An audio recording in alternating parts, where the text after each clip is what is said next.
मी एवढे कुठला समाज बघितला नाहीये की जो असा आतुरतेने म्हणजे असा जीवाचा इंचन इंच पणाला लावून त्यांना अगदी सेवा करायची असते, सेवा करायची असे थरथर कापायला लागतात त्या इच्छेने.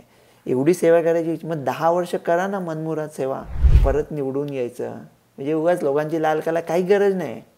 कोणी येऊन त्यांना म्हणालं आम्हाला ना रेल्वेमध्ये 16% मूर्ख लोकांकरता रिझर्वेशन पाहिजे. म्हणजे हे फुटा 84% ऑलरेडी आहे, आता 16% कुठे देऊ अजून, काय बावळट. चला. डॉक्टर रवी गोडसे पेन्सिल्व्हेनियातून नवशक्ती करता अमेरिकेच्या इलेक्शनाचा एक वेगळ्याच मुद्द्यावर बोलतोय आणि तो मुद्दा ना भारताला आणि महाराष्ट्राला पण लागू पडेल.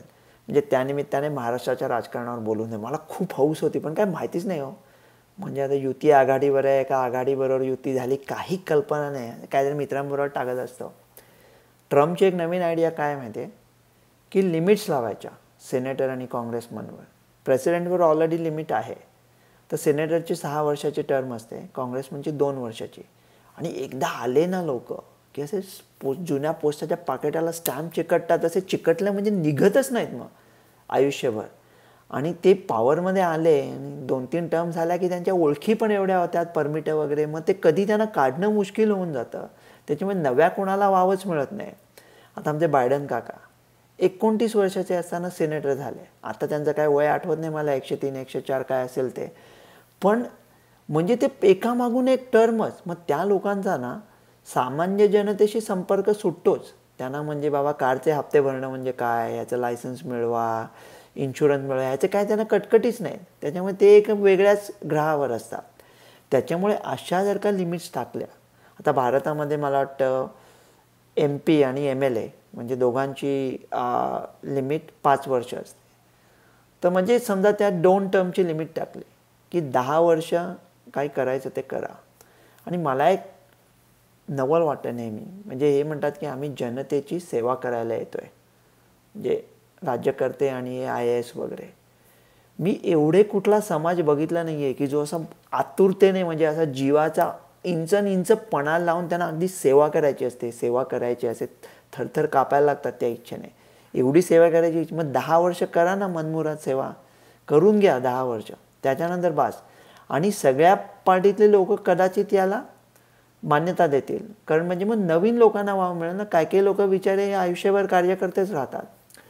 आणि कसं होतं ना, तुम्ही म्हणाल की म्हणजे मग जर का 2च टर्म असल्या आणि एखादं खूप मोठं कार्य करायचं असेल तर ते पूर्ण कसं होणार. माझ्या मते काम सोपं होईल.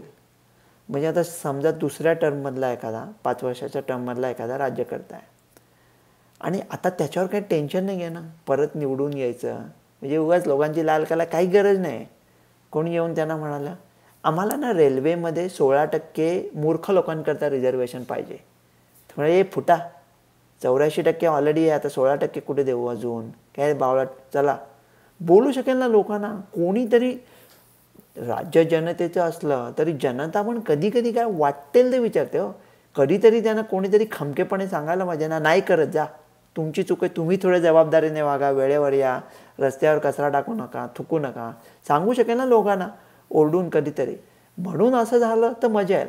आणि मला वाटतं सगळ्या पार्टीतल्या सगळ्या लोकांचा त्याच्याकरता पाठिंबा असेल. आणि हे ना आता अमेरिकेमध्ये प्रेसिडेंटवर लिमिट आहे 8 वर्षाची. म्हणून ट्रम्प म्हणतात फक्त आमच्यावर लिमिट का, सेनेटर आणि काँग्रेसमनवर पण घाला. अमेरिकेत ही प्रेसिडेंटवर लिमिट पूर्वी नव्हती. सुरुवात झाली अमेरिकेची, जॉर्ज वॉशिंग्टन आला. तर सगळं स्वातंत्र्य मिळाल्यानंतर त्याचं 1792 साली 1788 साली तो पहिल्यांदा प्रेसिडेंट झाला. तेव्हा त्याने डोक्यात आणलं असतं ना तर तो राजा होऊ शकला असता, डिक्टेटर होऊ शकला असता. पण त्याने स्वतःहून ठरवलं 8 वर्ष पुष्कळ झाले. आणि मग सगळ्यांनी मनापासून ते मानलं. 8 वर्षाच्या वर नाही, त्याचा काही नियम नव्हता. मग आमचे फ्रँकलिन डिलानो रूझवेल्ट आले, ते 4 वेळा आले. आता एखादा मनुष्य 4 वेळा अमेरिकन प्रेसिडेंट झाला तर एवढा पॉवरफुल होईल की त्याला जवळजवळ डिक्टेटर आहे, त्याला हलवता येणं कठीण आहे. म्हणून मग आम्ही अमेंडमेंट केली. आणि त्या अमेंडमेंटनंतर असं सांग की आता US प्रेसिडेंटच्या फक्त 2 टर्म्स. आता म्हणून ट्रम्प म्हणतोय की या सगळ्यांवर टर्म लिमिट्स आणा. म्हणजे ते सगळं त्यांचं उत्साह आणि फोकस परत निवडून कसा येईल त्याच्याकरता पैसे जमवा, TV ॲड, यांना हे प्रॉमिस द्या, त्यांना ते प्रॉमिस द्या. आणि ते सुद्धा म्हणजे लोक किती ती प्रॉमिस देणार ना.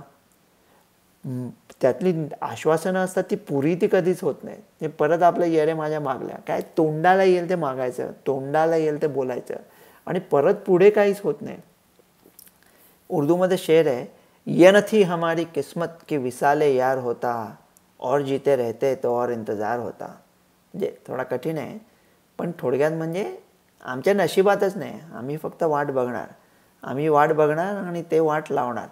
बघा अमेरिकेच्या राजकारणात झालं तर भारताने विचार करायला माझ्या मते काही हरकत नाही आहे. डॉक्टर रवी गोडसे.